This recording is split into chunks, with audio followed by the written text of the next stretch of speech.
So we're here this morning trying to promote the fact that we have collected, the people of Cork have collected, I think, about 14,500 names now that we've counted so far, in a petition calling on our council to step forward to represent the people by calling for non-payment of the water charge.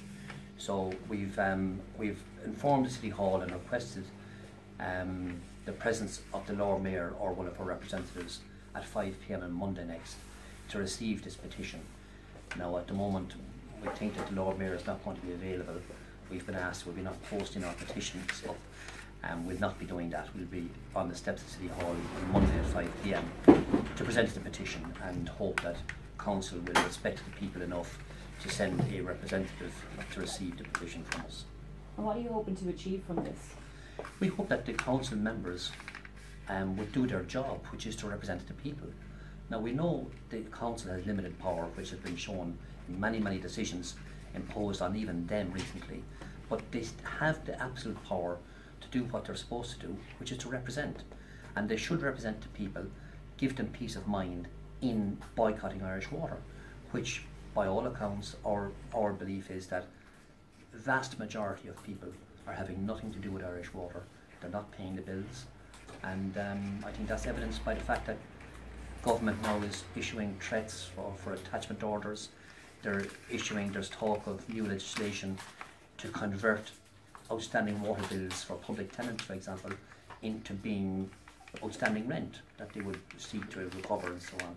So this is threats and bullying against the people, and the people aren't yielding to it. And we hope that the council members would do their job and represent the people.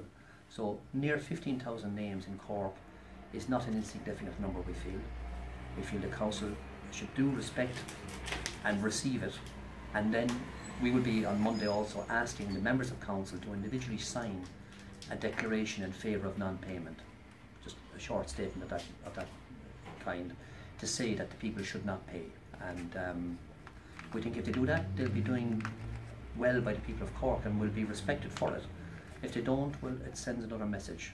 It says disrespect continues, that the people's view doesn't matter, and that our council doesn't actually represent the people, which often enough is the case. And how long has it taken to collect all of these signatures? These have been collected since mid last summer, so around about 9 months.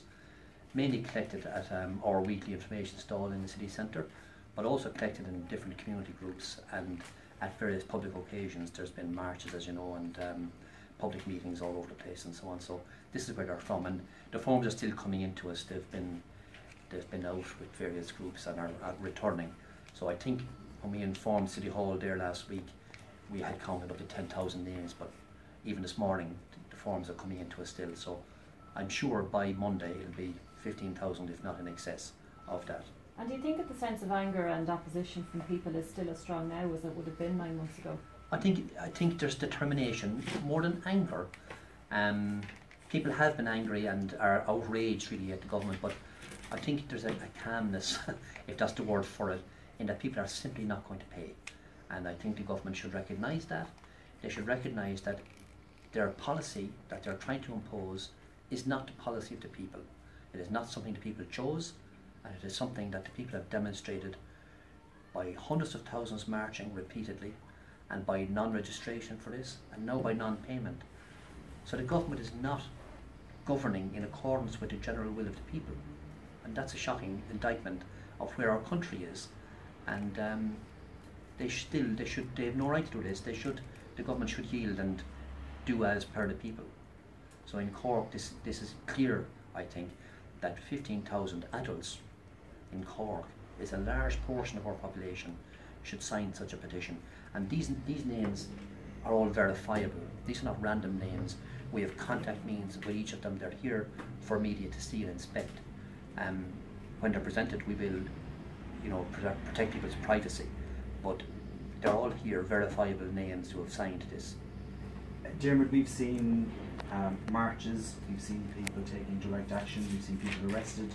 Do you think presenting 15,000 signatures is going to make a blind bit of difference to the government's decision to drive through this policy? In the first instance, I hope that our local council will do its duty by the people of Cork. In the second instance, I would hope that the government should do it. I suspect, honestly, it won't make any difference to government. Sadly, I believe probably most of our local council won't have the respect either, but we have to put it to them and let them have the opportunity of proving us wrong. I think the people of Cork would be very supportive of the council if they did do that, and that would make a change, rather than have a council which even now, you know, has a policy to exclude people from meetings and seems more in conflict and happy to be in conflict with the people rather than talk and engage and represent. I think it would make very refreshing politics if people were represented. Do you accept that you're fighting a losing battle? Not in the least. I think the issue of water is done and dusted, that the people are not paying. End of story.